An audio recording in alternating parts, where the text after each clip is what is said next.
Hi students.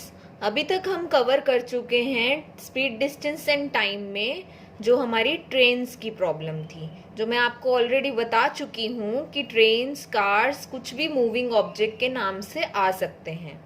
अब हमारा जो नेक्स्ट टॉपिक है स्पीड डिस्टेंस एंड टाइम में वो है बोट्स एंड स्ट्रीम्स। काफ़ी सिंपल टॉपिक है, अगर आप इसकी बेसिक टर्म्स को अंडरस्टैंड कर लेंगे तो बोट्स एंड स्ट्रीम्स के नाम से क्या समझ आ रहा है? बोट्स। बोट्स मतलब कोई नाव होगी।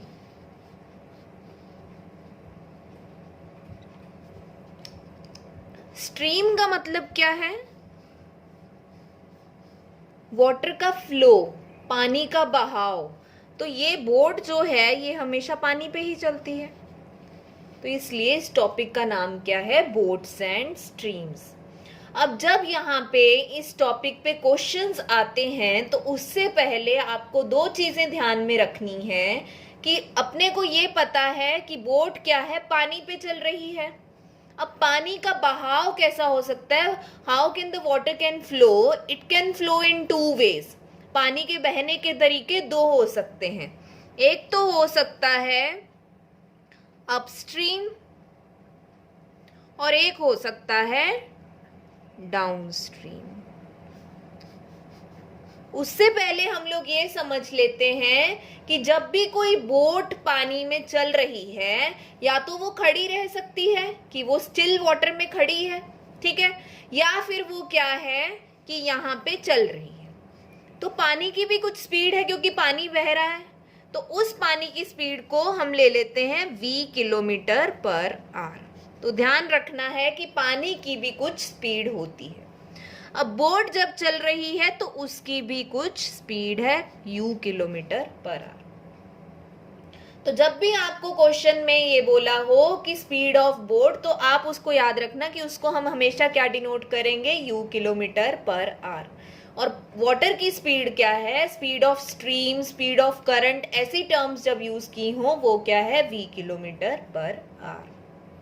तो बात आती है कि जब हमारी पानी का फ्लो दो तरीके से हो सकता है, अपस्ट्रीम, डाउनस्ट्रीम। डाउनस्ट्रीम के नाम से आपको क्या समझ आ रहा है? Down stream. स्ट्रीम क्या है? पानी, जो मैं ऑलरेडी बता चुकी हूं। डाउन क्या है? नीचे।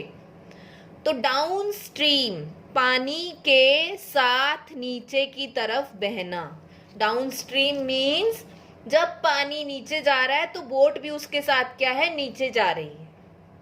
उसका एक एग्जाम्पल क्या है? जैसे हम मॉल्स में एलिवेटर पे चलते हैं तो एलिवेटर की डायरेक्शन अगर ऊपर होती है तो हम भी उसके साथ ऊपर चलते हैं, और अगर एलिवेटर की डायरेक्शन नीचे वाली होती है तो हम उसके साथ नीचे उतरते हैं। तो अगर हम उसके ऊपर, एलिवेटर ऊपर जा रहा है लेकिन हम नीचे उतरने की कोशिश कर रहे हैं, तो वो क्या हो जाएगा? अपस्ट्रीम, उल्टा चल रहे हैं। तो डाउन स्ट्रीम क्या है? जब पानी की डायरेक्शन भी ये है और बोट की डायरेक्शन भी ये है।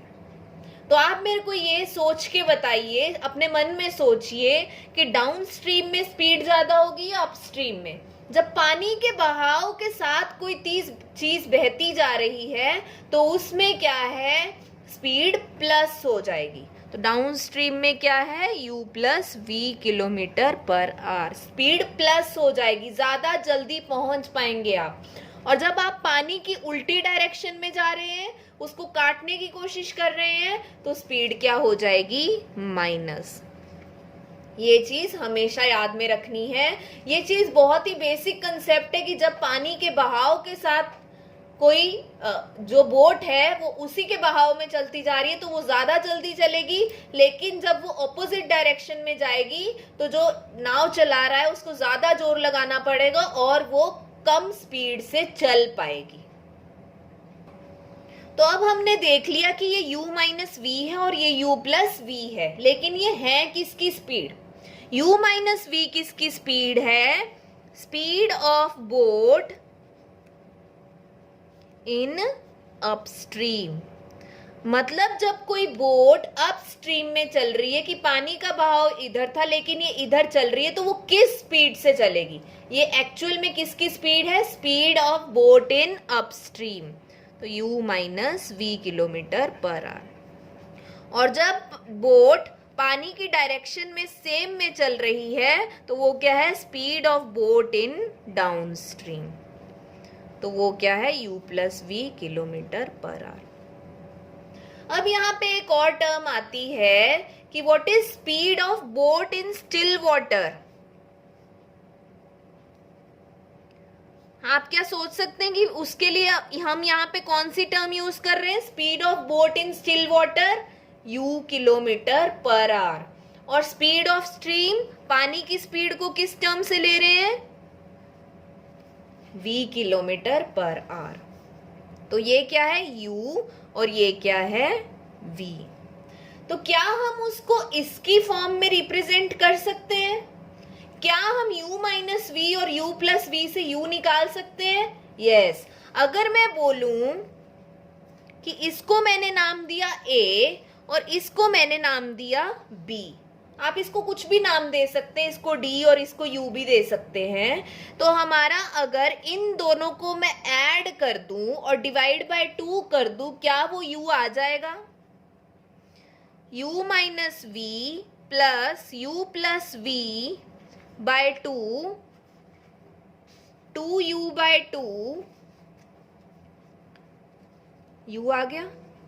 तो ये speed of boat in still water क्या होता है, upstream and downstream का सम करके डिवाइड। तो हम क्या देख रहे थे कि जब speed of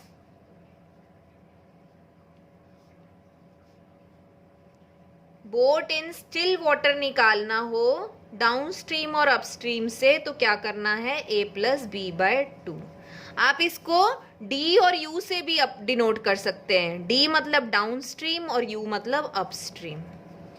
and speed of stream मतलब पानी की स्पीड, उसको किससे डिनोट किए, v से, और इसको किससे डिनोट किए, u से। तो ये कैसे निकलेगा, हमारा डाउन स्ट्रीम क्या था, u minus v, upstream क्या था, डाउन स्ट्रीम क्या था, u plus v, and downstream क्या था, u माइनस वी। तो ये क्या हो गया, u plus v minus u plus v, 2v by 2, और क्या आ गया, v किलोमीटर पर आवर।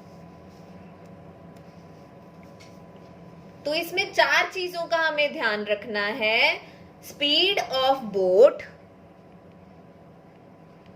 जिसको हम डिनोट कर रहे हैं u से, स्पीड ऑफ स्ट्रीम जिसको डिनोट कर रहे हैं v से, एंड डाउन स्ट्रीम क्या है, दोनों का सम, और अप स्ट्रीम क्या है, दोनों का नेगेटिव। और अगर down stream and up stream दे रखा है तो उससे कैसे निकलेगी speed of boat, d plus u by 2, और स्पीड ऑफ स्ट्रीम कैसे निकलेगी, d माइनस यू बाय 2। तो ये चीजें हमें ध्यान में रखनी है कि क्या है स्पीड ऑफ बोट, क्या है स्पीड ऑफ स्ट्रीम, और डाउन स्ट्रीम मतलब जब पानी के बहाव के साथ बोट चल रही है तो दोनों की स्पीड प्लस होगी, और जब पानी के ऑपोजिट डायरेक्शन में बोट चल रही है तो दोनों की स्पीड माइनस होगी। और अगर डाउन स्ट्रीम और अप स्ट्रीम हमें दे रखा है तो उनका एडिशन करके डिवाइड बाय 2 करके आएगा स्पीड ऑफ बोट। ये हमेशा याद रखना है कि सम करके आएगा डिवाइड बाय 2 करके बोट, और डिफरेंस लेके डिवाइड बाय 2 करके आएगा स्पीड ऑफ स्ट्रीम। तो जब भी हम बोट्स एंड स्ट्रीम्स के क्वेश्चन करते हैं तो आपको क्वेश्चन को देखते से ये देख लेना है कि हमें u दिया हुआ है, v दिया हुआ है, d दिया हुआ है, या इसका अपस्ट्रीम वाला u दे रखा है। तो ये चीज हमें ध्यान में रख लेनी है, और उसके बाद आप कोई सा भी क्वेश्चन बोट्स एंड स्ट्रीम्स का कर सकते हैं।